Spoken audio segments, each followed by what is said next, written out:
ejemplo, ya podían ver qué era lo que producía cuando juntaban dos tipos de sangre.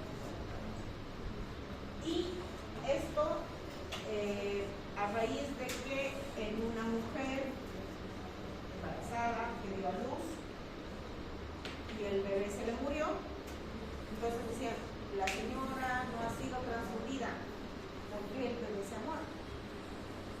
Entonces vieron que existían sobre los eritrocitos antígenos, que estos antígenos hacían que rechazara este tipo de sangre y lo hemorizara. Y a raíz de ahí, de eso, se generan los tres primeros grupos sanguíneos criados: el A, el O, el A, el B y el C, que después se lo renombró como grupo O. Y así no es el sistema ahora. Existen muchos sistemas de clasificación de los grupos sanguíneos. Estos son los más utilizables porque son más rápidamente reconocibles. Como vamos a ver más adelante. En 1939, Lenin investigó la reacción hemolítica de una mujer transfundida con hemotíes del marido. Después de que dio a luz al hijo muerto. Entonces, él quería averiguar cuál era la razón. Porque se morían los hematíes. Y pues han podido detectar en el plasma anticuerpos que producían aglutinación de los hematíes del marido. Y en un 80% eran compatibles con el grupo A, B, C en ese entonces, pero después ya se llamó O. Y llegó a la conclusión de que existen anticuerpos que son independientes de otros que tiene la mujer, que sensibilizan durante el embarazo y que por eso este antígeno, que es heredado del padre, hace que la sangre de la madre lo reconozca o lo desconozca y lo elimine.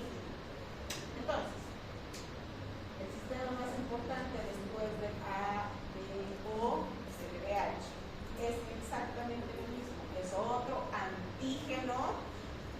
¿Qué proteínas producen los antígenos de superficie? ¿Quién pasa práctica conmigo?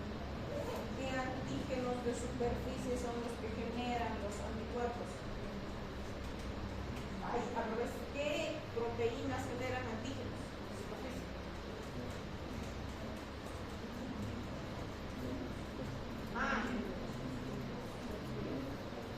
Existen más de 50 antígenos. Todas las proteínas de superficie, el eritrocito, 50% es proteína. La mitad del eritrocito es pura proteína. Entonces, estas proteínas son las que van a generar los antígenos de superficie. Son presentadores de antígeno. Este sistema principalmente me va a hacer presencia de un antígeno específico que se llama HD. Este HD es el que le va a conferir el factor RH al eritrocito. Los que tienen el RH son positivos, es decir, los que tienen el antígeno son positivos y los que carecen del antígeno son negativos. ¿Y cuál es su importancia? Es que generan anticuerpos. Y depende del antígeno de presentación para denominar al grupo y darle el LDH. ¿Por qué? Por esto. Por las hemólisis transfusionales. Ahora vamos a ver. ¿Por qué se llama? Este es otro tipo de clasificación de los grupos sanguíneos. Pero este no se lo utiliza. ¿Por qué? Porque es muy complejo. Se utilizan más la parte genética y no es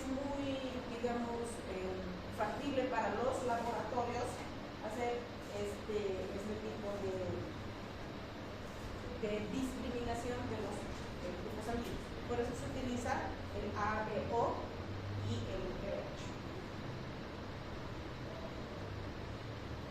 ¿Por qué se llama RH? Por este monito, el monito Rhesus. Y en 1940 determinó que este monito era compatible con la sangre humana, es decir, la sangre de este monito era compatible con la sangre humana, con algunas pequeñas excepciones. Y como era similar, entonces la denominó RH. Luego se fueron descubriendo otros, como el sistema táctico. Es otra manera de determinar el grupo sanguíneo, pero es muy complejo hacer las reacciones en laboratorio. Existen otros sistemas y últimamente han aparecido dos nuevos tipos de grupos sanguíneos: el Bombay, que vamos a ver cuál es la característica, y la sangre dorada. Han debido escuchar hablar sobre la sangre dorada. Son dos nuevos grupos sanguíneos que recientemente han sido no estudiadas, sino ingresadas dentro de lo que es el grupo IRH. Entonces, aquí vamos a ver qué es lo que sucede con la presentación de los antígenos. Los antígenos están en la pared del eritrocito, la membrana del eritrocito. Estos antígenos de presentación son los que van a llamar a los anticuerpos. Estos. Bien, como llegan. ¿Estos anticuerpos de dónde vienen?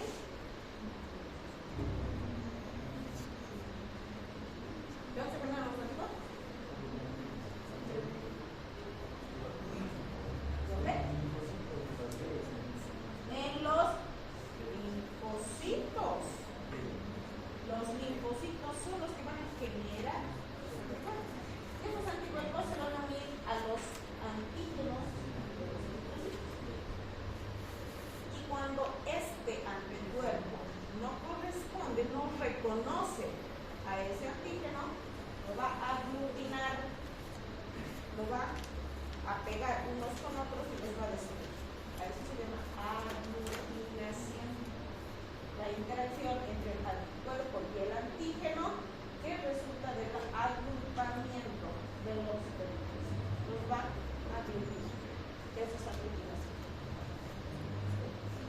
¿Qué es mi aglutinina? Aquí tenemos un anticuerpo que es mi aglutinina y mi antígeno que es mi aglutinógeno.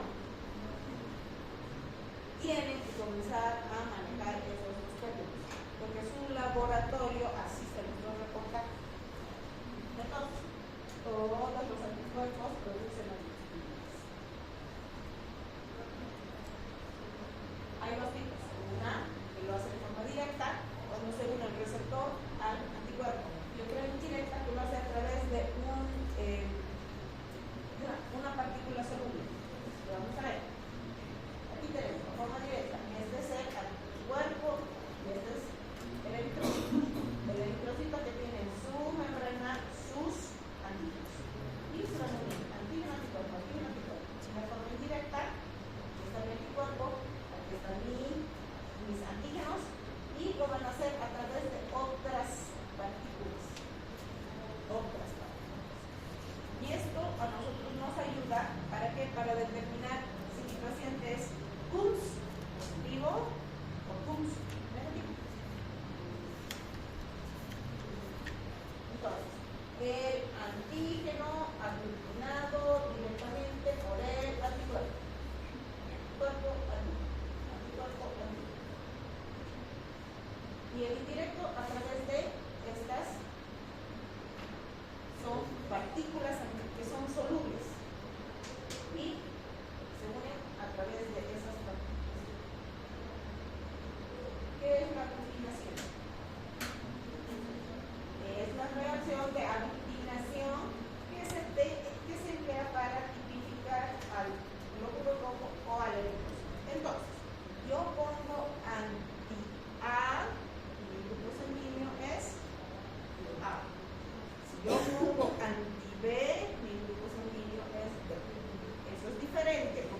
un laboratorio. Ahora van a ver cómo se tipifica en realidad las antígenos. Entonces, acá tengo el grupo, tengo mis antígenos. Mi grupo A tiene un antígeno que se llama N-acetilgalactosamina. Este es un lúcido o un azúcar. Hay glicolípidos, hay fosfolípidos dentro de la membrana eritrocitaria. Entonces, este es un azúcar. El grupo B tiene otro azúcar que se llama galactosa. Entonces, cuando yo pongo al laboratorio mi sangre y le echo mi reactivo, si mi reactivo reacciona con la N-acetilgalactosa, mi grupo sale. Si mi reactivo reacciona con la galactosa, es grupo. Si reacciona con ambas, es AB. Y si no reacciona, es O. Eso con el reactivo del laboratorio. Ahora vamos a ver cómo se comporta. ¿Qué determina el grupo sanguíneo? Mis antígenos de superficie, que son proteínas. Y según el antígeno que contenga el glóbulo rojo, es el grupo sanguíneo. Si tengo antígenos para el grupo A, ¿qué cosa hará? N-acetilgalactosa. Entonces mi grupo es A. Si tengo mi antígeno para galactosa, es B. Si tengo ambos, es AB. Si no tiene, es O. Lo mismo sucede para el LH. Les decía, el antígeno se llama D. El antígeno D. Si el eritrocito tiene el antígeno de LH positivo, si no tiene el antígeno de LH, entonces así es como se estructura el antígeno con el anticuerpo. Se unen ambos y van a formar una estructura que se va a adherir y la tiene que reconocer para poderla mantener, porque si no la reconoce o la desconoce, la va a destruir. Porque es lo que hacemos anticuerpos, destruir. Entonces se busca el grupo A, es antígeno A, y mi hemolizante es el tenemos al B, son antígenos B, los hemolizantes son los anticuerpos A. Para el grupo AB son los dos, ambos, y para el grupo O, sí. Fuera, libre. Lo importante, el sistema LH, las aglutinas casi nunca aparecen en todas las montañas. Vienen determinadas genéticamente. En cambio, el grupo A, el grupo B o el grupo O sí se pueden presentar al azar, independientemente de la herencia genética. Obviamente, si los dos padres son, uno es A y el otro es B, no van a tener un grupo O. Es difícil. Pero, eventualmente, esto puede darse con los cruces genéticos. Entonces, mi grupo O no es nada, mi grupo A, mi grupo D y mi grupo A. Y estos son mis anticuerpos. Y esto era lo que les decía. Todo depende de la presentación del grupo sanguíneo. El grupo sanguíneo puede ser heterocigoto o puede ser homocigoto. ¿Qué es el heterocigoto? Que tiene los dos alelos. El homocigoto solo tiene un alelo. Los grupos sanguíneos A y B son dominantes. Por lo tanto, sí se van a expresar en la progenie. El grupo O es recesivo. Por lo tanto, solo con la presentación de los dos alelos se va a expresar. Les voy a explicar. ¿Quién está agarrando el borrador y los marcadores? Aquí.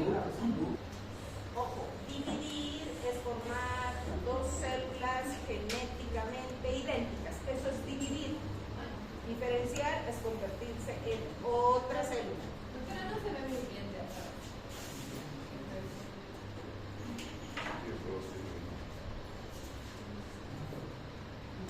Entonces,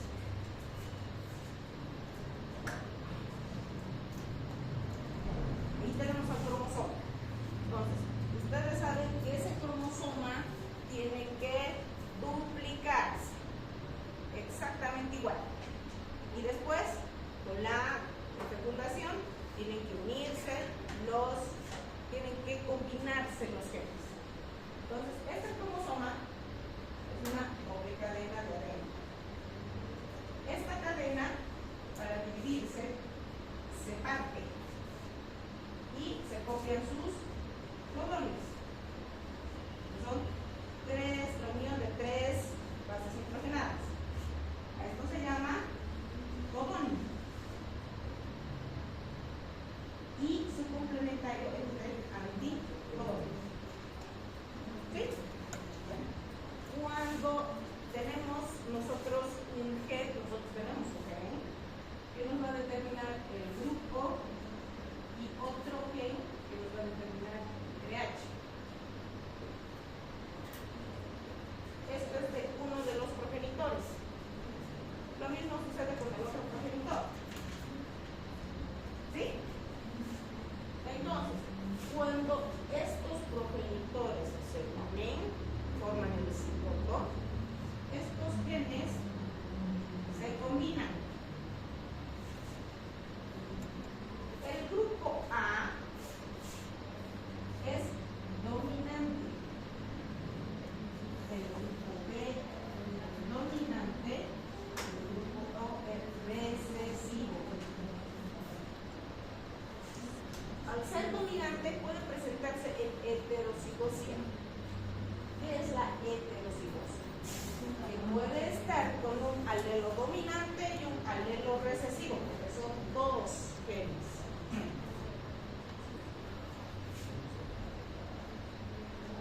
Entonces, para hacerlo más didáctico, para el grupo A y para el grupo B, para el grupo O. Como el grupo A es dominante, siempre se va a expresar con mayúscula toda la vida. Y puede presentarse el gen del otro progenitor como recesivo. O puede presentarse ambos como dominantes. Grupo A. Para el grupo B es exactamente lo mismo. Dominante, el recesivo o los dominantes. Pero para el grupo O solo son los recesivos. Nada más. Entonces, depende de la carga de los progenitores para la descendencia. Porque se tienen que combinar este con este, este con este, este con este y este con este.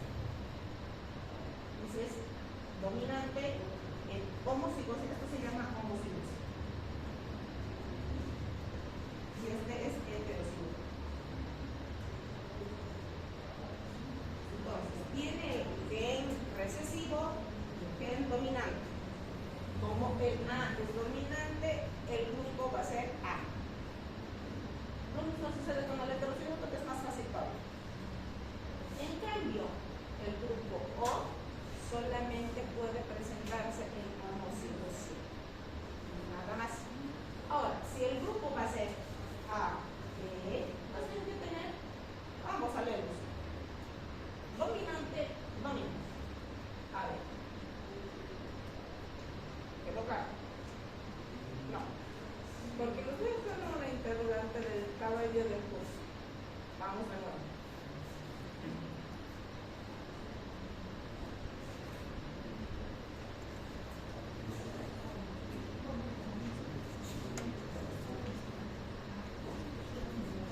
Yo vengo al grupo A.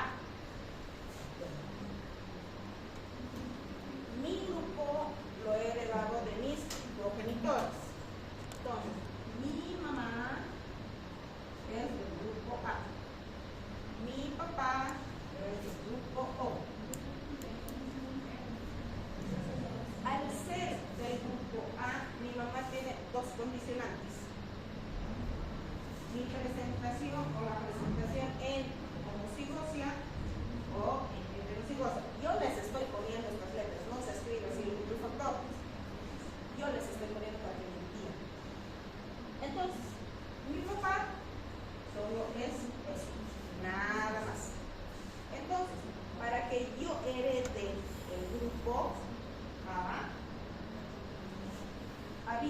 sucede este con este, este con este, este con este y este con este. Entonces yo tengo dos opciones en mi carga genética. O yo soy así, que se ha juntado, no, esto con esto y esto con esto. Entonces, heterocigosis. Esto. Esa es una de las presentaciones. Y la otra es esta. En ambos casos es grupo A. Yo he heredado. Mi hermano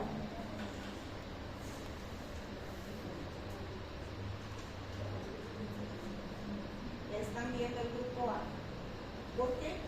Porque el grupo A es dominante. Si uno de mis hermanos hubiera agarrado esa carga, sería el grupo O, porque ha heredado esto de mi madre y esto de mi padre. Depende del alelo que se herede en la progenie. Ahora vamos a ver cómo es eso. Lo mismo sucede con el grupo B. Y para que una persona tenga grupo O, tiene que haber ambos recesivos en los dos progenitores. Si no, no hay. Esto ha ocasionado muchos problemas, muchas demandas. Antes del ADN.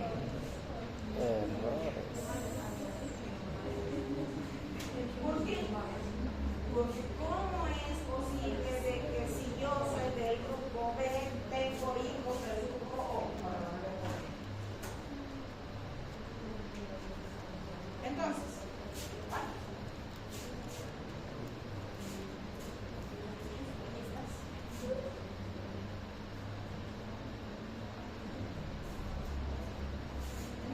aquí tenemos grupo B dominante, grupo A dominante.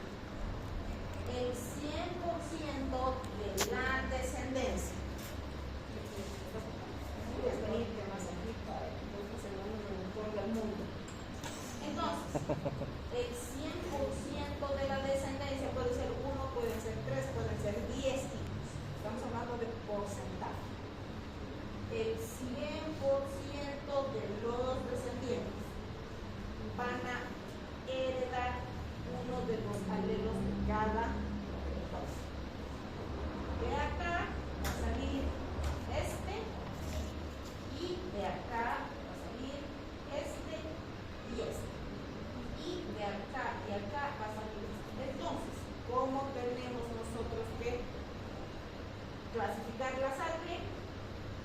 A, B, porque he heredado los dos alelos dominantes, A y B. Grupo B, porque he heredado del padre o de la madre el dominante más el recesivo de la madre, por ejemplo. A, porque he heredado el dominante de un progenitor más el recesivo del progenitor, finalmente, o porque he heredado los dos alelos recesivos de los progenitores. Por lo tanto, el 25% de la descendencia es B, 25 B, 25 A y 25 O. Son las probabilidades. Entonces, ¿cómo son? Bueno, este es el genotipo, pues estos son los genes heredados. Y los fenotipos, lo que va a presentar la progenie, 25AB, 25B, 25A y 25O, porque es la combinación de los alelos. Esto se llama heterocigosis y esto es homocigosis. Entonces, ya no puedes decir por qué no tengo un hijo si no lleva mi tipo de sangre. No es así. Depende de la herencia génica. Lo mismo sucede con el herencia. El RH positivo es dominante, el RH negativo es recesivo. Pero el RH dominante puede ser homocigosia o heterocigosia. Y lo mismo sucede con la progenie. Solamente que en el RH el 75% de la descendencia va a ser positivo, porque va a heredar el alelo dominante. Y los posibles fenotipos, positivo, positivo, positivo y negativo. Y esto es lo que sucede. Dominante, dominante. 100% dominantes. Lo mismo con el grupo B, 100% dominantes. El problema está acá. Cuando son dos alelos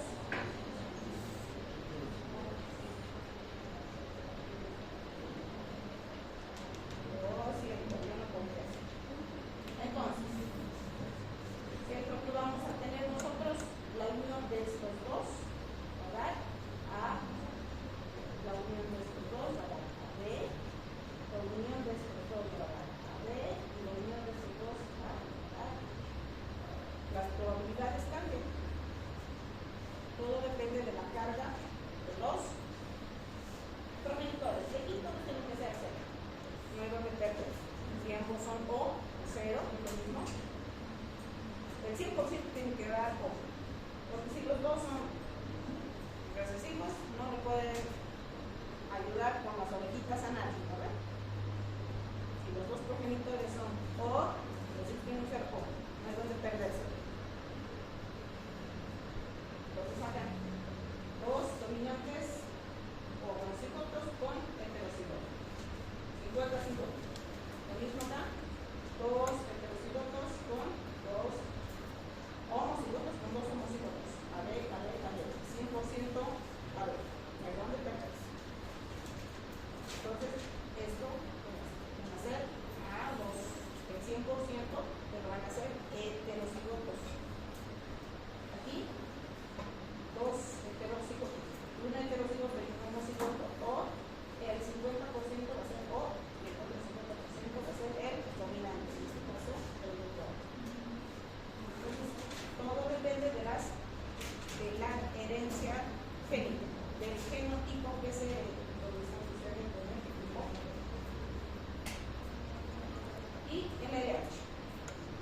El RH es más fácil. Es un solo alelo. El dominante es positivo, el recesivo es negativo. Solo dos alelos recesivos pueden hacer RH negativo. Y el problema es el RH negativo. El RH positivo no tiene ningún conflicto. Entonces, ¿cuál es la importancia de conocer los grupos del factor? Es la terapia transfusional. Ahí radica la importancia. ¿Por qué? Porque la transfusión puede salvar vidas. Pero si analizan ustedes esta situación, es doble filo. Porque así como ustedes pueden salvar una vida, pueden acabar con eso.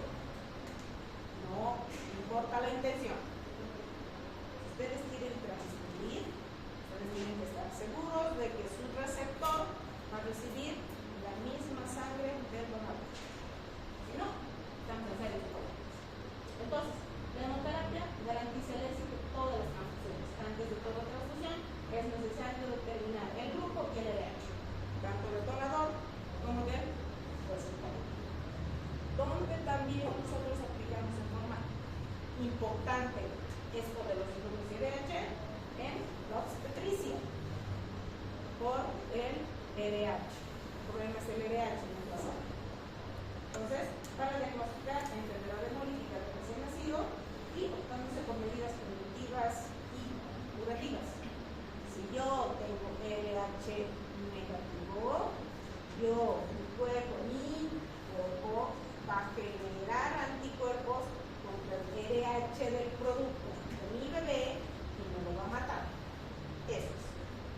Y en la antropología, principalmente para estudiar poblaciones y determinar su intervención evolutiva. Encontraron una momia del año de la cachiporra. ¿De dónde vino la momia? ¿Cuáles son sus ancestros? Para eso es el RH. ¿No? Además de la distribución poblacional y de los diferentes antígenos determinando su predominancia en el lugar de donde se están realizando. Entonces, estas son las compatibilidades sanguíneas, los que van a recibir y los que van a donar. Ustedes se fijan, los donadores están acá arriba y los receptores acá. Si analizamos solamente el grupo O,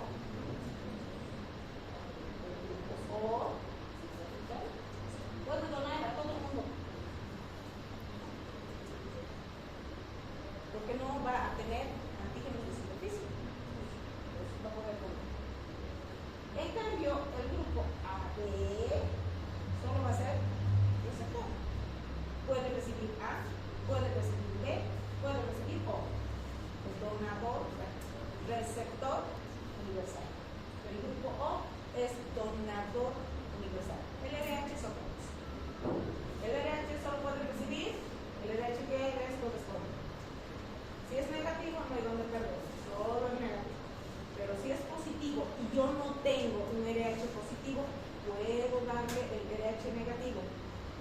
Obviamente teniendo las precauciones de no generar anticuerpos en el momento de la transfusión, porque el peligro está en el momento de transfundir, no más adelante. En cambio, con mi grupo, sí, puedo hacer una reacción transfusional inmediata, puedo hacer una transfusional tardía. Yo he tenido el caso de un paciente, era un niño de 23 años, 24 años, tenía un sarcoma. No era un sarcoma, era un linfoma.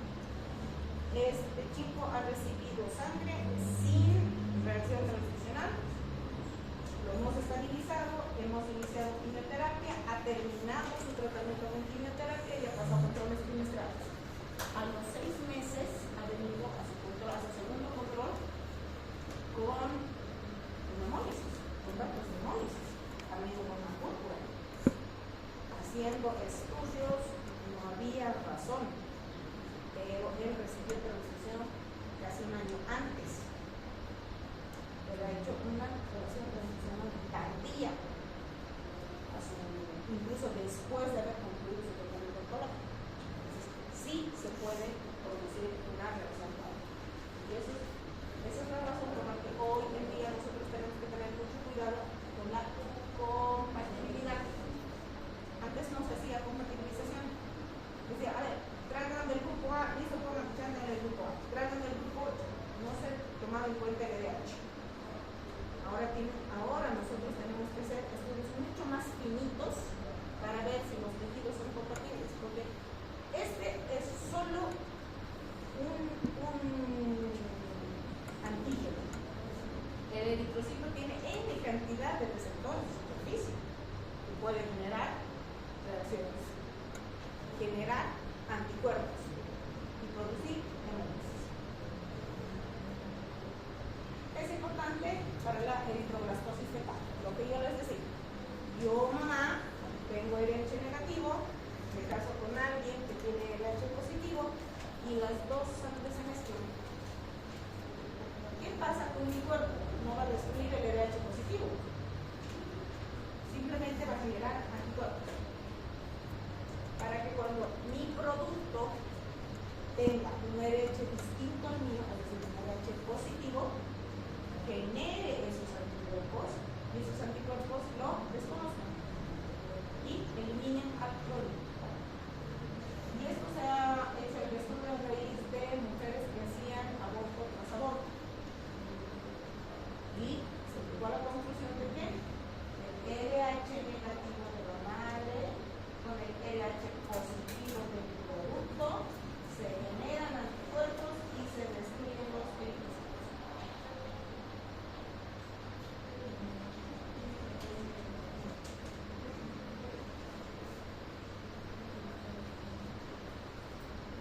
Lo mismo, ¿no? Las cosas acá se debe a esos procesos.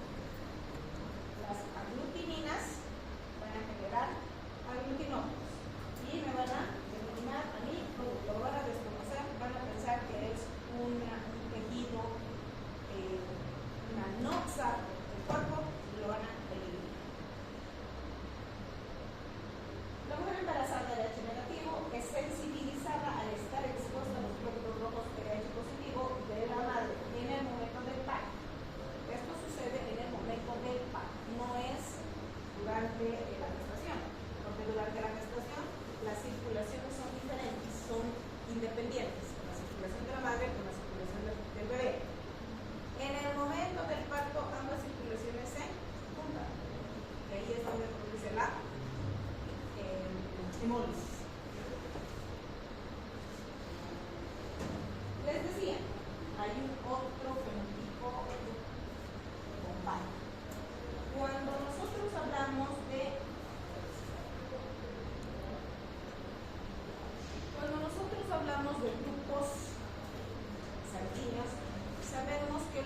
grupos están determinados por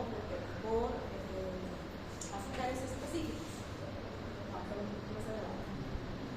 Cuando estos azúcares están modificados por cualquier causa, grupo sanguíneo Bombay, por ejemplo, es una mutación genética de uno de esos azúcares. Entonces, cuando se presenta esta mutación genética, estas personas solo pueden recibir sangre de ese grupo sanguíneo, porque hemoliza el resto de los grupos. Entonces, este es un grupo muy reducido de personas que tienen este grupo. Y se lo he denominado Bombay porque en Bombay, en India, es donde se ha determinado, no se ha determinado, sino se han visto los primeros casos, y son alrededor de 500 casos a nivel mundial que hay de este grupo. 500 casos a nivel mundial, son tantos millones. Solo 500 casos tienen este grupo, producto de una mutación. Entonces, fenotipo, todo rasgo visible, lo que yo veo. ¿Qué es el fenotipo? El color de cabello, color de ojos, tamaño, si está gordito, si está flaquito, si está bonito, si está feito. Ese es el fenotipo. Y el fenotipo es la carga genética. El fenotipo son los grupos sanguíneos que se producen a partir de los precursores o generadores denominados NH. Por eso les decía, esto de A, B, solamente para que ustedes me entiendan, en realidad es este grupo sanguíneo. Que actúan enzimas fijadoras de azúcares, determinando que le van a otorgar la especificidad antigénica al eritrocito, A, B, O. El gen H, al ser rasgo dominante, el individuo que lo presente en heterocitosis va a tener el rasgo. Para este rasgo no va a tener el fenotipo Bombay. Vamos a repetir esto. El gen dominante H, es el que representa al grupo Bombay, es un rasgo dominante. El individuo que presente heterocigosia dominante más recesivo no va a tener el grupo Bombay. Solamente va a ser en homocigosia dominante. Esa es la mutación, a diferencia de lo que hace el grupo A, el grupo B o el grupo O. Y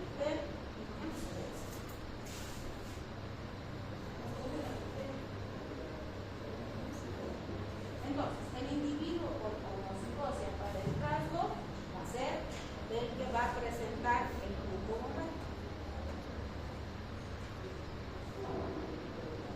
Es una sangre muy poco frecuente, no presenta ningún antígeno en la membrana, ni anti-A ni anti-B. Es otro tipo de grupo por la mutación. No hay que confundir el fenotipo Bombay con el grupo sanguíneo O. Otra cosa. Y esta última, a pesar de que no tiene antígenos A o B, presentan el antígeno H. Bien complicadito. Bien complicadito. Es por eso que cuando nosotros tenemos que transfundir una unidad de sangre, tenemos que hacerle, estamos obligados a hacerle el estudio de histocompatibilidad. Porque para el grupo A o B no necesitan histocompatibilidad. Le ponen la gotita y determinan qué grupo sanguíneo es. Del anti-A y anti-B. Para transfundir hay que hacer todos los estudios de histocompatibilidad. Para no caer en esto. Ah, caramba, ¿qué pasó aquí? Pero si era del mismo grupo. Para receber este sangue, só recebe dele. Solo recibe sangre Bombay. Para No transfusión. A, no B, no O. Para donar. Puede donar, no hay ningún problema, pero no puede recibir. Y la sangre donada no puede ni donar ni recibir. Como vamos a ver más adelante, pues la sangre donada.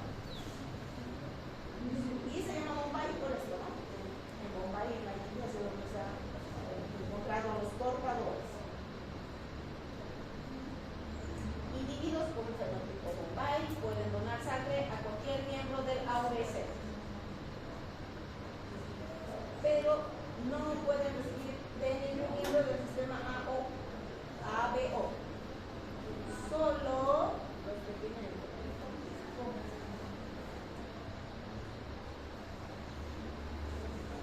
Entonces, aquí radica el meollo del problema. Y esto tienes que aprenderse. Para el grupo A, esta es la disposición de los glúcidos, de los azúcares, donde este azúcar es la N-acetil, la lactosamina, la que le va a determinar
que solamente piden un factor, les va a llegar, es A positivo, perfecto, A positivo, hagan su estudio de histocompatibilidad, A es el mismo, perfecto, se transforma. Punto. Hasta ahí llegan ustedes. Esto ya es de especialidad, no les compete. Pero a nosotros como especialistas sí. Porque si yo tengo una variación, puedo ocasionar a mi paciente o oncológico una reacción. El sistema OB es el más importante de todos los sistemas por la transfusión del trasplante de órganos. Ya les he dicho, hoy en día la sangre es un órgano líquido, no es un tejido que nosotros trasplantamos al ponerle sangre al paciente. Trasplantamos un tejido líquido. Por lo tanto, somos generadores de anticuerpos de cualquier naturaleza y podemos ocasionarle al paciente la así que el sistema AOB es el más importante del sistema para determinar el grupo sanguíneo en transfusiones y trasplante de órganos. El RH es considerado el segundo en importancia, el sistema T el tercero y la aparición de reacciones inmunológicas para la transfusión y su relación con la enfermedad de la única de vecinos. Entonces, ¿para qué? Para no matar al vecino y para que la mamá no liquide al bebé.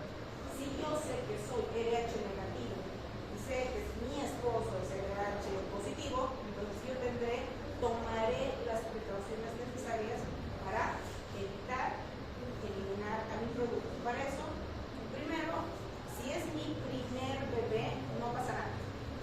¿Por qué? En el primer bebé solo se generan los anticuerpos. El bebé nace sin complicaciones. Eventualmente, por una inmadurez hepática, sí puede ser ictericia, pero nada más, no me va a hacer una hemólisis. Pero si yo no he tomado la precaución de ponerme la vacuna anti-D, así se llama la vacuna para el VIH, anti-D, y me vuelvo a embarazar y mi bebé es otra vez positivo, voy a hacer aborto y aborto. Entonces, para eso, ese es en la parte ginecológica, esa es la importancia. Y en la parte hemato-oncológica es para evitar ocasionar una falla renal a un paciente después de haberlo transformado. Nosotros ocasionamos una exposición. Luego el RH es el segundo de importancia, los tienen los anticuerpos.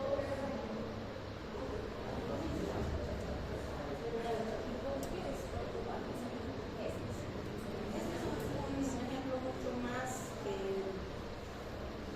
didáctico para que ustedes puedan ver la disposición de los grupos sanguíneos. Estas son las sustancias promisuras, los sanguíneos.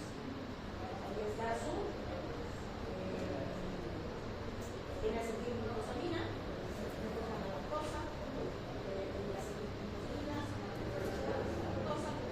Este es el tipo O. Y este es el grupo.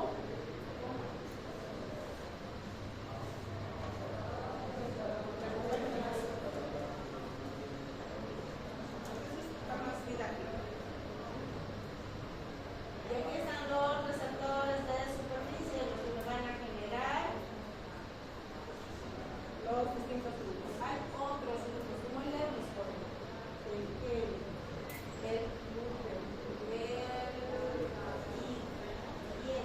esto se relaciona con el tipo de proteína que se encuentra en la superficie de la membrana endoplásmica. Por eso cuando la parte hematológica se basa más en estos grupos específicos, porque van a ir a rastrear las proteínas. No es como el ave que es universal,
B. En el antígeno de superficie B. Los glóbulos rojos no tienen ningún tipo de antígeno B. No hay. Es carente de ese antígeno. Sangre dorada. Su nombre es, oficiales, nulo. RH nulo. RH nulo. Y los glóbulos rojos no tienen ninguno de los 45 antígenos de RH. Este tipo de sangre se detectó por primera vez en 1961. En una mujer de aborigen australiana. Allá, hay un continente que está separado por océanos, pero no se podía hablar de él hasta el nacimiento. Y desde entonces solo se han conocido 43 casos de los 200 millones, 300 millones de almas que pisamos el planeta, solo 43 tienen derecho. Mentira, son 56. Son 56, no son 43, son 56. En todo el mundo. Se tiene de manera hereditaria. ¿Por qué? Nosotros adquirimos de los progenitores la mutación. Ambos padres deben ser portadores, porque el secreto es así. El RH uno puede ser un tesoro y un riesgo latente. Un tesoro porque nadie tiene tu sangre y la muerte porque nadie te puede tomar en caso de que tengas un accidente. Una parte es una sangre universal. A todo el mundo le puede dar. Todos ustedes pueden recibir sangre, pero el de la sangre dorada no puede recibir ninguno de ustedes. Porque es una de tipo de sangre raro dentro del sistema RH, aunque solo puede administrarse a casos muy específicos, teniendo una alta capacidad de sacar. Lo ideal es que me transfunda RH negativo o RH positivo, si es que soy yo. Pero si no hay, pues cambiaremos la sangre dorada, no hay problema. Es casi imposible conseguir la sangre dorada. Imposible. ¿Cómo vas a encontrar a los 43 cristianos que están con esa sangre? Difícil. Entre tantos millones. Entonces, esa es la razón por la que nosotros tenemos que hacer los estudios de esta manera. La mutación de este gen da lugar al síndrome del RH1, que está con una agenda leve. De igual manera, para obtener este tipo de sangre, ambos padres deben contener el RH. La diferencia del RH negativo con el RH1 es que el RH negativo no tiene el gen que codifica la proteína. En cambio, el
el principal objetivo es estabilizar la situación. Ese es el objetivo de la transfusión. Indicaciones: carencia de componentes sanguíneos, factores de coagulación. El factor 12, factor von Willebrand, principalmente cuando estamos frente a las hemofilias, principalmente. Son pacientes que no tienen factores coagulantes. O cuando no puede ser sustituida por otra alternativa. Ya le han chantado expansores plasmáticos, el paciente no responde, se está muriendo, se está muriendo. Exacto. O cuando su paciente, primero, es hemofílico, su paciente necesita transfundirse porque ha perdido 4 o 3 litros de sangre, o su paciente es oncológico. Si no, ustedes tienen mala eritropoyetina, tienen a los factores tienen a la eritropoyetina, al hierro, a la vitamina B12, al ácido fólico para reponer. Indicaciones: mantener y aumentar el transporte de oxígeno a los tejidos vitales: corazón, riñón, cerebro. Oxigenarios: sin cerebro no viven, sin riñones no viven, sin corazón, sin riñones y sin cerebro no viven. Y el objetivo es mantener una buena oxigenación, porque se les van a morir sus neuronas y van a estar igual que Evo Morales. Entonces, se les mueren sus celulitas en el riñoncito y van a estar colgados de una máquina de diálisis. Se les muere su corazón, va a tener que usar marcapasos. Entonces, es vital que estos órganos sean lo suficientemente conscientes. ¿Para qué? Para frenar una hemorragia importante, porque se le rompieron la pata y está en cada latido. Es como un chorro de la pila, a evitar que se muera su pacientes policontusos, politraumatizados, y en caso de una alteración de la coagulación. Esas son las indicaciones para que ustedes transfundan. No hay más.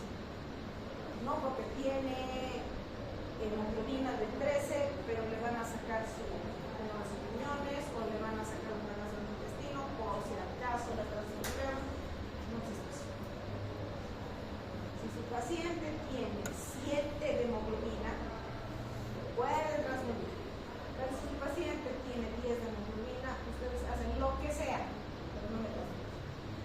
Salvo que en la clínica del paciente les obligue a eso. La sangre total ya no existe. Son casos muy extremos que van a obligar a transfundir sangre total, pero ya no existe. Estamos hablando de que es la sangre total que puede salvar la vida de un humano, o podría salvar la vida de un humano, ahora puede salvar la vida de 6, la misma unidad, porque ya se sacan los componentes.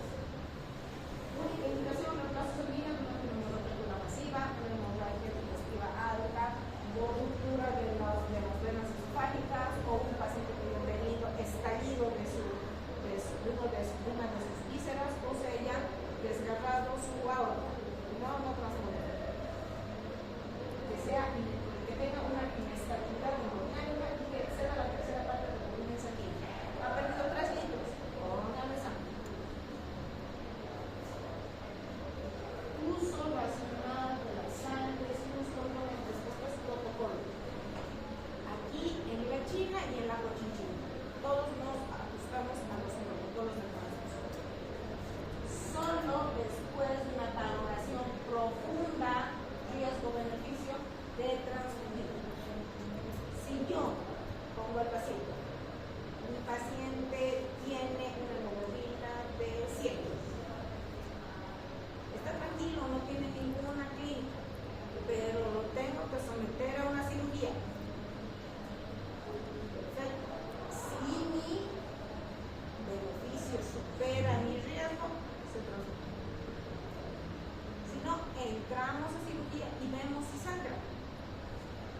sangra, le transfundimos.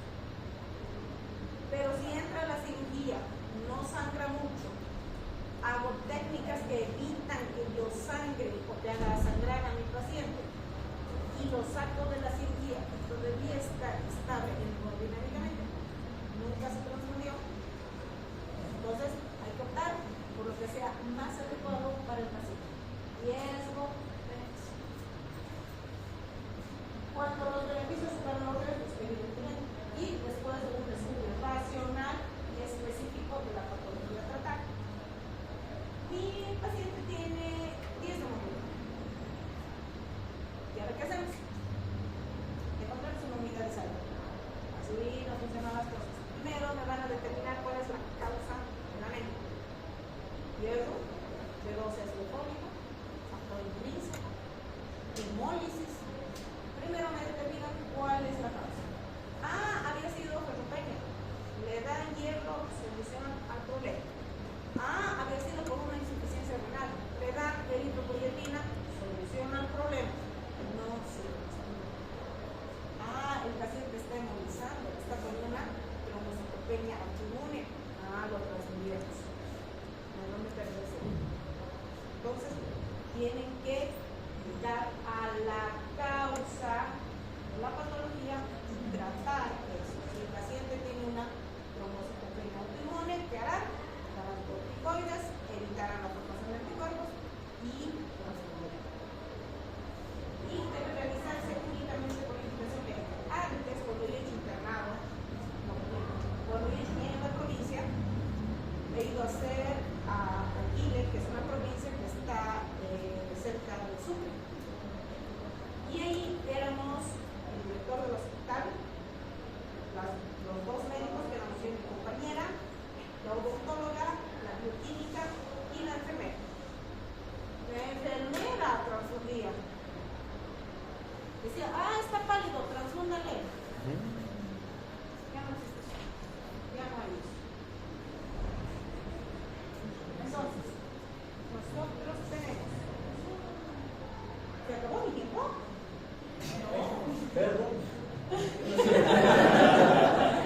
El doctor había sido, yo pensé quién es el bruto.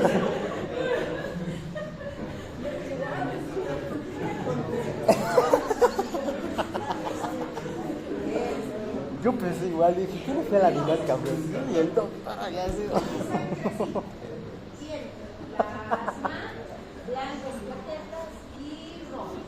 Entonces, de esta sangrecita, de todo esto, voy a obtener muchos derivados. Todos estos derivados de esta sangrecita capaces de generarme la muerte de ese paciente. Sangre, glóbulos rojos, plasma fresco, plaquetas y precipitado. No veo, ¿cómo ves?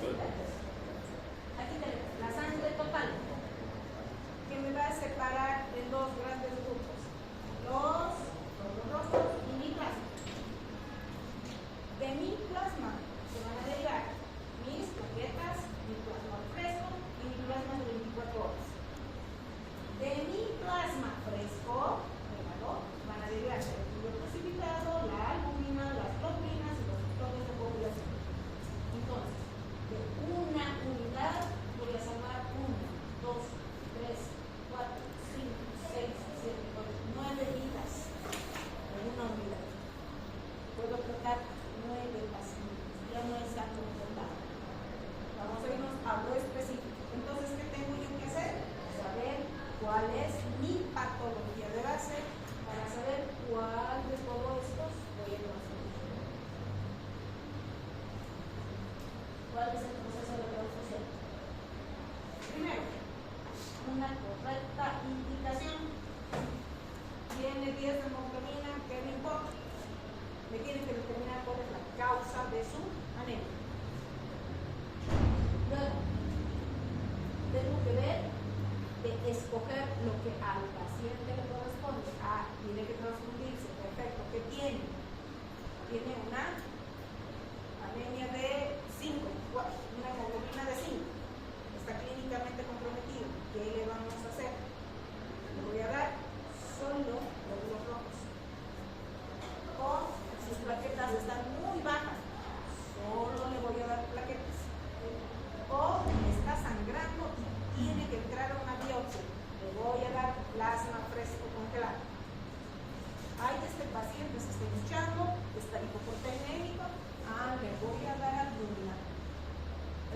por equipo tiene hemofilia. Ah, le voy a dar solo factores de coagulación. Punto. Tengo que determinar mi patología de base. Sí, tengo que escoger la dosis correcta. Ponle 2 unidades, ponle 3 unidades, ponle 5 unidades. No, una unidad para estabilizar al paciente. Si su paciente no se estabiliza, le pueden poner otra. Un poquito, voy a hacer un paréntesis en la parte oncológica. Los pacientes hemato-oncológicos no se manejan de esa manera. Para nosotros tratar con quimio, radio, inmunoterapia, necesitamos una hemoglobina de 10, tenga o no tenga clínica. Entonces nosotros a veces tenemos que transfundir 2 o 3 unidades para llegar a una hemoglobina de 10. ¿Para qué? Para que los citostáticos lleguen al tumor. Si nosotros le aplicamos un citostático a un paciente que tiene una hemoglobina de 6, una hemoglobina de 5, los citostáticos no van a llegar al tumor, no me van a afectar el tumor y mi paciente se va a morir. Porque va a aumentar la toxicidad de los medicamentos sin generarles un beneficio terapéutico. Oncología sale un poco de la red, pero para un paciente que no tenga patología oncológica, 7 gramos de cilindro es el límite que les va a permitir ustedes transfundir o no. Por encima de 7 no se transfunde, salvo que tenga clínica. Por debajo de 7 sí se puede transfundir una unidad, 2 o 3, dependiendo de la magnitud de su patología. Entonces tiene que quedar. Entonces, ¿cuál es el procedimiento? Primero tengo mi unidad y tengo que hacer primar mi consentimiento. ¿Por qué tengo que hacer primar mi consentimiento? Llega el paciente y lo que nos ha sucedido en el hospital, llega el paciente producto de un accidente automovilístico, sangra por todo lado y yo tenía ruptura de víscera hueca. Tiene que traer DMTs. Transfúndanle. Listo, se le transfunde, entra a la cirugía, lo operan, lo sacan, vienen los familiares. Mormón. Su religión no le permite recibir escándalos, juicios. ¿Por qué no? Teníamos el consentimiento firmado. Nadie pidió permiso. Ahora todos los protocolos. ¿Ustedes? Firmar su consentimiento. Tienen que explicarle al paciente. ¿Sabe, señora? ¿Sabe, señor? Le vamos a pasar una unidad de sangre por esto, por esto, por esto, y se va a beneficiar de esto, de esto, de aquello. Si su paciente dice no, no, se va a morir, no importa, se va a morir. También nos ha sucedido en un hospital. Un paciente chiquito, tenía 16 años, y ha hecho una hemorrágica, no sé qué cosa sea. Era una menonita. Al llegar al hospital, tenemos que transfundir. No, pero se va a morir. No importa. Chiquito. Entonces, van a tropezarse en la vida con ese tipo de cosas. Consentimiento informado.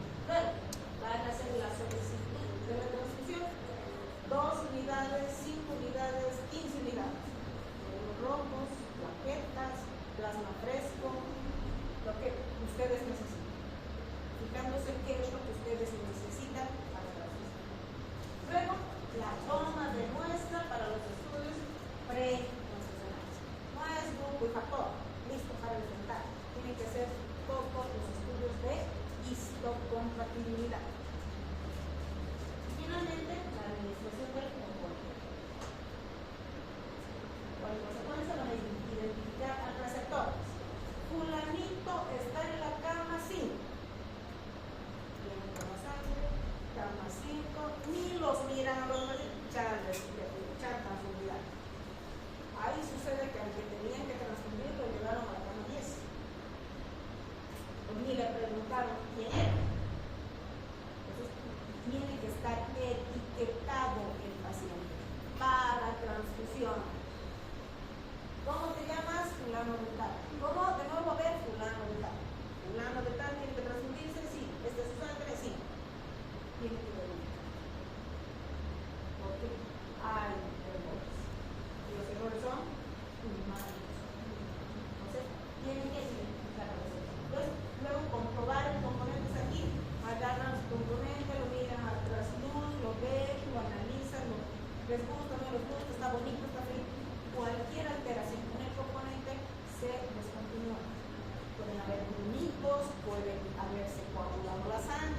puede presentarse, no se presenta. Entonces tiene que ver que hay control. Luego, comprobar en la bolsa y en su paciente. A ver, fulano de tal, tiene grupo O positivo. ¿Qué grupo sanguíneo tienes? No sé, allá. Dice que tienes grupo O. ¿Tú cómo te llamas? Fulano de tal. Aquí dice fulano de tal. Recién se conoce. Luego, comprobación. Y se inicia la transfusión. Durante los primeros 5 a 10 minutos tienen que mirar las hembras. Porque en ese periodo es que se presentan los primeros signos de reacciones transfusionales.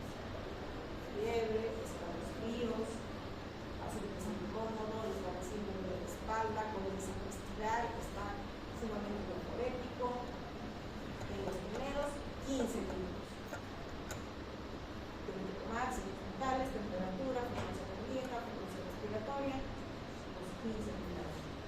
No pasa nada, perfecto. Cada 15 minutos tienen que controlar signos vitales. Hasta que su paciente termine su transfusión. Termina su transfusión. Si su paciente está hospitalizado, qué maravilla, hay que controlarlo 24 horas. Si su paciente, eso era antes nosotros hacíamos transfusiones ambulatorias, ahora ya no hay. Las transfusiones ambulatorias solo las hace el banco de sangre. Las transfusiones nosotros tenemos que hacerlas en hospital para controlar 24 horas las reacciones en ese paciente. Finalmente, tengo que ver si mi paciente ha hecho una reacción, mi hoja de efectos adversos y obviamente mi hemovigilancia. ¿Para qué? Si mi paciente ha hecho fiebre, escalofríos o me ha hecho una hemólisis, yo tengo que buscar la causa. Tengo que ver, primero, si mi paciente tenía algo de base que me ha ocasionado los síntomas. No tenía nada de base. Perfecto. Tengo que ver cómo se le ha administrado la sangre. Le han puesto correctamente su vía, han colocado correctamente los componentes. Por ejemplo, me han descongelado el plasma, porque tiene que estar descongelado y está a temperatura ambiente. Y las plaquetas tienen que estar en constante movimiento. Si no, las plaquetas no van a hacer una agregación. Entonces tiene que estar, han movido los internos, las plaquetitas durante su transfusión, generalmente se transfunden entre 5 y 10 unidades. Ahí tiene que estar el interno. Durante la transfusión de las 5 a 10 unidades. El interno está ahí, el interno ha hecho eso. Mi enfermera no me ha hecho caer los derivados, los insumos. Todo eso tengo que hacer. Se ha trasladado de forma adecuada en los componentes. No diga. El interno le dice, doctora, el paciente ha hecho reacción respiratoria. ¿Y por qué? No sé. ¿Y a quién le pregunto? Vamos a piso. El paciente ha hecho un pico febril, ha hecho un rash cutáneo, se le ha descontinuado su transfusión sanguínea, han agarrado la bolsa y me han tirado a la basura. ¿Cómo voy a hacer yo un análisis de lo que ha sucedido con ese paciente? Se me tiraba el tacho de la basura su sangre. Yo tengo que hacer un rastreo hasta el momento que el banco de sangre me ha liberado la sangre. Por ahí el problema ha sido la liberación de la sangre. Que el paciente que la bolsa ha tenido una contaminación, la bolsita se haya manchado, se haya contaminado de alguna manera, no se ha mantenido en la cadena de frío. La sangre tiene que estar fría para transfundirse. Me la han hecho calentar demasiado, me la han precipitado. Yo tengo que hacer todo ese rastreo. Si me lo tiran al basurero, ¿yo qué voy a hacer? ¿Cómo voy a hacer ese rastreo? Entonces yo tengo que hacer una trazabilidad, así se llama, todo ese proceso. Desde el momento en que me ha hecho la reacción transfusional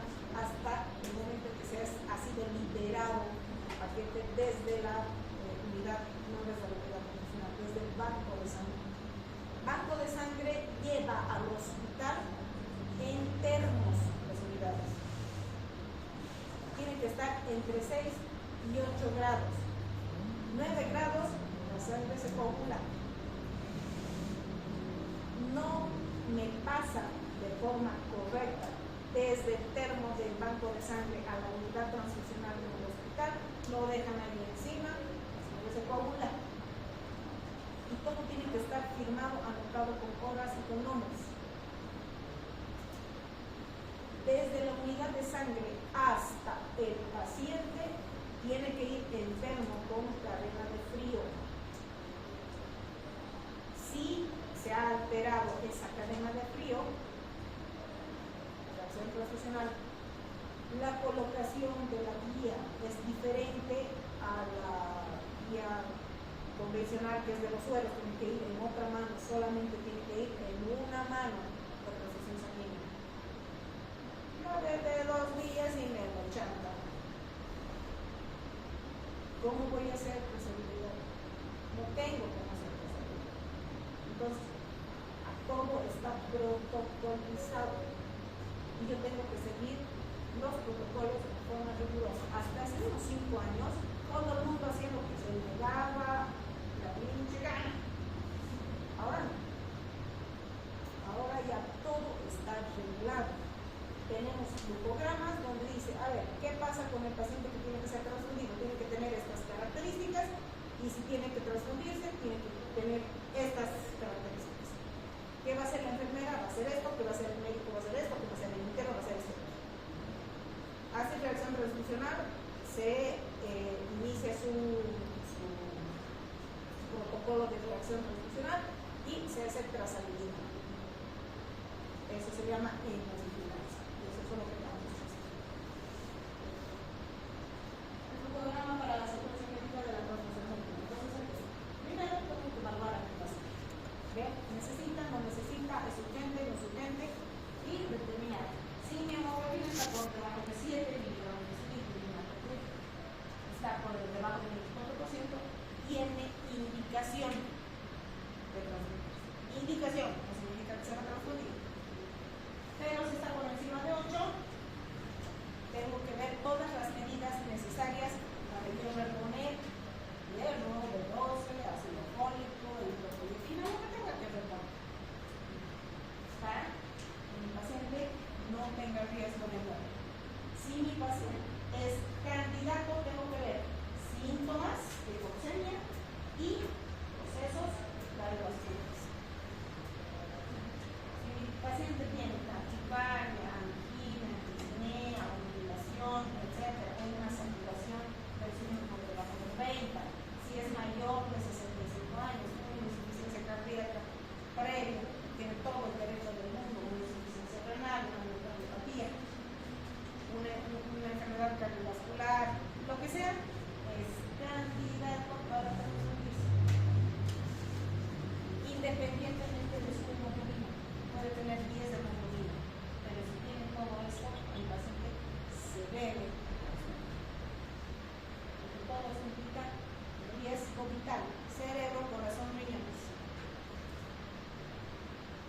Y obviamente el tratamiento farmacológico, ¿no? ¿Qué tengo que hacer? La transfusión a criterio médico requiere justificación de médicos de este tamaño. Doctora, la neurocirujana está pidiendo 3 unidades de glucosa. ¿Para qué? ¿Va a entrar a cirugía? ¿Qué le va a hacer? ¿Le va a trasplantar el cerebro? No, va a poner placas de sostén a los costados de la cruz. A ver, se va a transferir 3 unidades. Es que a veces sangra mucho. Primero que sangre y luego se transfiere. No le van a transfundir antes de operar, por si acaso sangre. No existe eso. Entonces, ustedes tienen que seguir protocolos. Y para eso, ¿tienen que leer? Y esto es lo que se hace durante la monitorización para la transfusión. Entonces, si mi paciente se está transfundiendo, los primeros 15 minutos o colchón.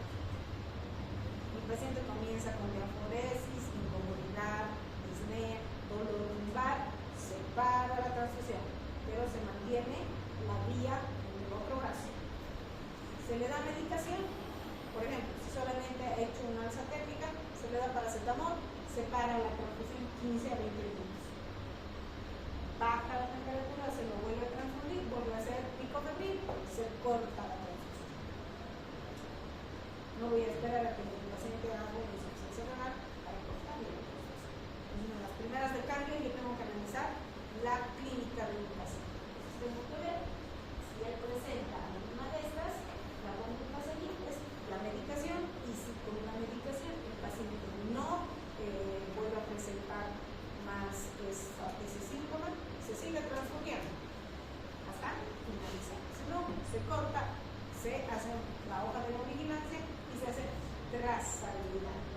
De la misma manera que ha llegado la bolsa al paciente, tiene que llegar la bolsa del paciente hasta la unidad transfusional, con la misma cadena de mando, con la misma cadena de frío, con la misma forma en la que se pone el termo, se lleva al laboratorio, se hacen los análisis correspondientes a la bolsa y se coteja con el paciente.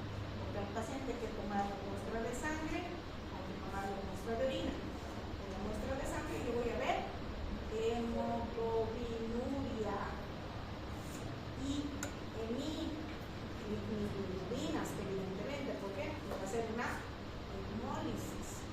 Si mi paciente está hemolizando, con mayor razón tengo que investigar mi bolsa. Y orina, porque voy a ir a buscar hemoglobinuria. Si yo veo hemoglobinuria, mi paciente está en una franca hemólisis, tengo que hacer la creatinina para ver que no está en franca falla renal, porque si está en franca falla renal, tengo que revertir ese proceso. Si no, el paciente se ve, bueno. Entonces, si no hay síntomas, se llena la hoja de transfusión. Sin complicaciones, se retira y se bota todo. Pero si mi paciente hace una reacción, se pone en marcha la reacción transfusional. Ahí está, todo lo que tiene que hacer el médico, la enfermera y la unidad transfusional.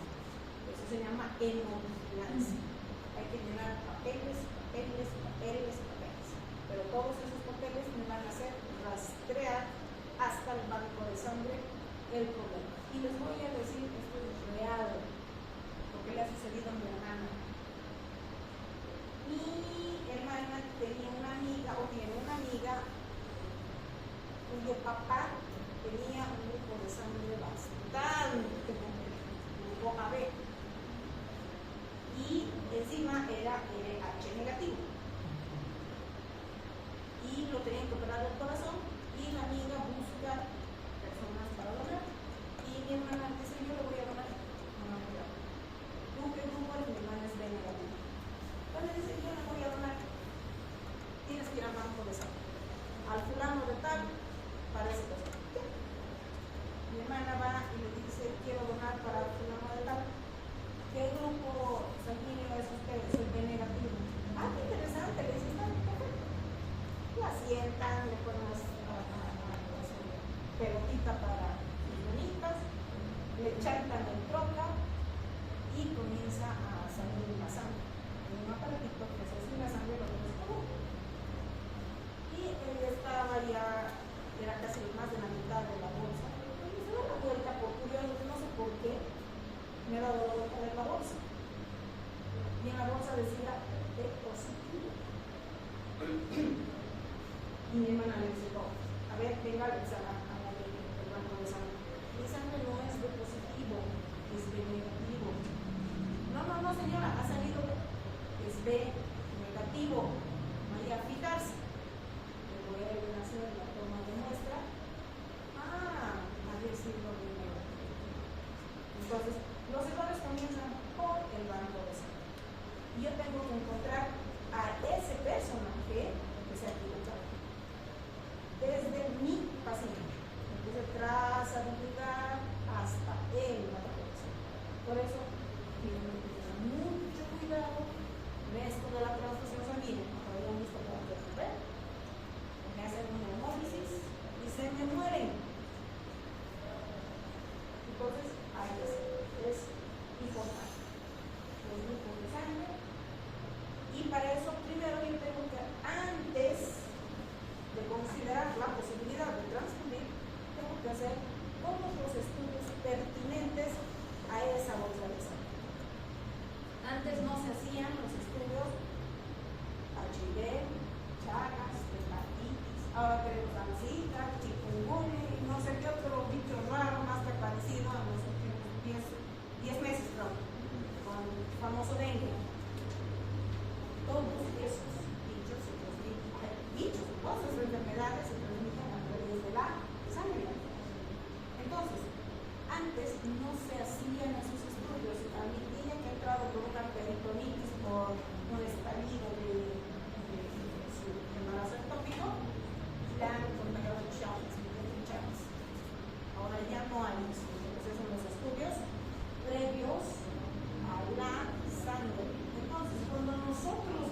que no se le transfunda ninguna patología al paciente. Porque yo he visto que han confundido, dicen, los mismos pacientes dicen, pero si la transfusión es gratuita, ¿por qué me están cobrando 500 por la transfusión de la unidad? Pero no es la transfusión, no es la unidad, están pagando por los laboratorios que se le hacen a esa unidad. Y eso es lo que nosotros tenemos que hacer. Y esto, que son las pruebas de compatibilización. Y ahí está el caso que yo tenía un pacientito de 14 años que tenía un sarcoma, y era así, y tenía 8 de hemoglobina, si no me equivoco, 7. Y yo tenía que hacerle tratamiento con quimio. Le hemos hecho la prueba de histocompatibilidad, la de la doctora, su paciente me está hemoglizando, y he hecho la prueba con 5 paquetes y a los 5 me los ha hemoglizado. Wow. Con un paciente de muy bajos recursos económicos, empieza Gustavo a meterlo a estos estudios para ver si no era muy natural. No hemos podido, no lo he podido transferir. Se llama. Existen estos riesgos, estos altibajos que tenemos que ver. Entonces ahí están los grupos, sus donantes y sus receptores. ¿Qué es una reacción transfusional? ¡Ay, digo otra vez! Está muy claro. ¿Qué es una reacción transfusional? Post o transfusional. Pues todo accidente o incidente que se asocia a esa transfusión. Y la magnitud de la lesión y el tiempo son variables. Puede ser una simple alza técnica, como hacerme una hemólisis fulminante o hacerme una hepatitis fulminante. Entonces, ojo al chat. Pero, ¿qué puede darse dependiendo del estado del paciente? Puede agravarse o agravar el cuadro clínico del paciente, o posible complicaciones a mediano, largo, corto, mediano o largo. ¿Qué es la transfusión? Se transfunde, se utilizan los componentes, como que contienen los antígenos, o RH, que no son los únicos, puede tener cualquier otro tipo de receptor de presentación de antígeno, receptor inmunocompetente y finalmente mi reacción. Entonces, mi eritrocito tiene más de 500 receptores de secreción. El 50% son proteínas. Todas esas proteínas son antigénicas. Reacción transfusional, solo el 3% de todos los transfundidos pueden hacer una reacción transfusional. Pero ¿cómo sé en qué grupo está mi paciente? En el grupo de los que no van a hacer, que es el 97%, o en el grupo de los que van a hacer, que es el 3%. No sé. Entonces tengo que controlar todo por el grupo. Según el tiempo de aparición, pueden ser síntomas inmediatos, antes de las 24 horas, o tardías después de años. Como les cuento a mi paciente, después de un año de haberle transmitido, me he hecho análisis. Las reacciones pueden ser agudas, desde los 24, o pueden ser inmunes y no inmunes, o tardías, que también pueden ser inmunes y no inmunes. Para eso que tengo mi Q2. Mis complicaciones no inmunológicas y mis complicaciones inmunológicas. Vamos a ir primero por las complicaciones inmunológicas. Las hemólisis, que pueden ser aguda intravascular o retardada o extravascular. Habíamos dicho que en la intravascular voy a encontrar hemoglobinuria. Y en la extravascular, ¿qué voy a encontrar? Ictericia. Entonces ya tengo dos parámetros que tengo que tener en cuenta. Si mi paciente está con petequias, con hematomas, tengo que analizar cuál es la causa. Y voy a pedirle una orina. Voy a buscar hemoglobinuria. Hemoglobinuria es intravascular. En cambio, cuando son pacientes ictéricos, ya sé que es extravascular. Esa es la diferencia. Las no hemolíticas, una previa sensibilización. Ahí vamos con el LH, que es el que más problemas nos ocasiona. Puede ser una púrpura trombocitopénica, porque no solamente me está rompiendo glóbulos rojos, me está rompiendo plaquetas también.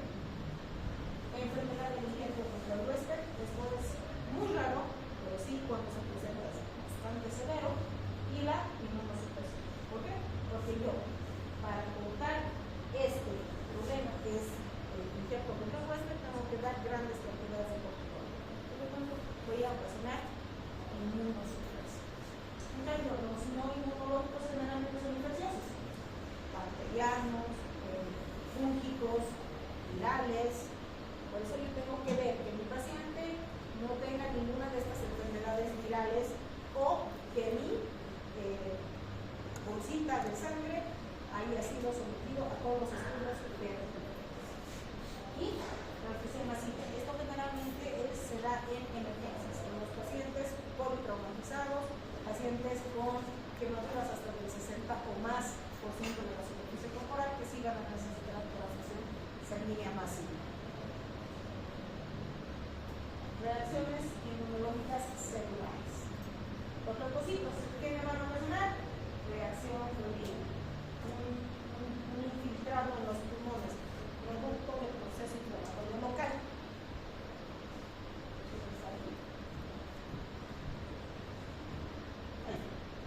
Fíjense, este es el pulmón pretransfusional y este es el pulmón posttransfusional.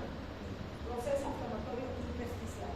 Esto se llama TRAIN o TRAIN. Entonces, mis leucocitos, inflamación pulmonar. Mis plaquetas, púrpura, petequias, hematomas. Las proteínas plasmáticas, shock anafiláctico, urticaria, que puede ir desde un rash hasta un Steven Johnson. Otros, enfermedad del intento contra el hueso. Ahí están los leucocitos, los blancos son leucocitos, reacción febril, las plaquetas púrpuras y las proteínas plasmáticas, todo lo que es reacción de anafilaxia, rash,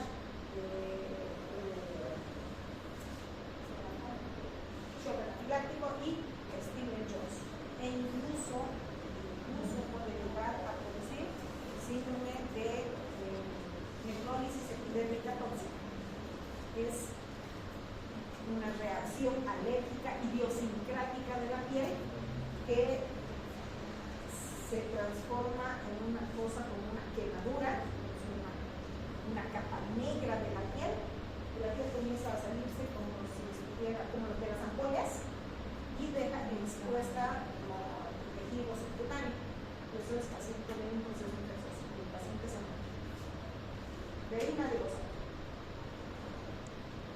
El síndrome de TRAIN, que es un depósito inflamatorio intersticial, se llena de moco, el intersticio pulmonar, el paciente comienza con su disnea, comienza a toser, y si no nos damos cuenta, el paciente se nos muere. Puede ocasionar una septicemia, una embolia gaseosa, o se puede transfundir a través de enfermedades a través de la sangre, ¿no?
Este doctor Richard.